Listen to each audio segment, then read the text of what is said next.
పిల్లల మొదలుకొని పెద్దల వరకు అందరికీ అవసరమైన ఎనర్జీతో పాటు పిల్లల మెదడు అభివృద్ధికి పనిచేస్తుంది. అలాగే ఫైబర్ ఎక్కువగా ఉండడం వల్ల సులభంగా జీర్ణం అవుతుంది.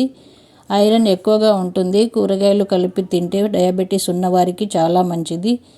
ఇందులో కావాలంటే మొలకెత్తిన పప్పులు కూడా వేసుకొని చేసుకోవచ్చు.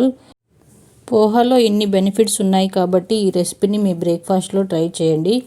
ఎలా చేయాలో చెప్తాను. ముందుగా థిక్ పోహ తీసుకొని కడిగి వాటర్ తీసి పక్కన పెట్టుకోవాలి.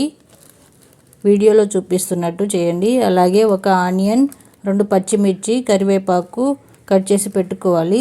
తర్వాత ప్యాన్ పెట్టి ఆయిల్ వేసి ఆవాలు, మినప్పప్పు, జీలకర్ర, అలాగే పల్లీలు, కరివేపాకు వేసి చిటపటలాడిన తర్వాత పచ్చిమిర్చి, ఆనియన్ వేసుకోవాలి. అలాగే కొంచెం సాల్ట్ వేసి కొంచెం సేపు ఆనియన్ కలర్ వచ్చే వరకు ఉంచాలి. పల్లీలు, పప్పులు వేగిన తర్వాత అప్పుడు పచ్చిమిర్చి, ఆనియన్ యాడ్ చేసుకోవాలి.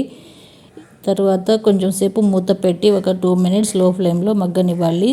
తర్వాత మూత తీసి సాల్ట్ వేసి ఒక 2 minutes లో ఫ్లేమ్లో మళ్ళీ మగ్గనివ్వాలి. తర్వాత కొంచెం పసుపు వేసి మొత్తం అంతా కలిపి తర్వాత కడిగి పెట్టుకున్న పోహా వేసుకోవాలి.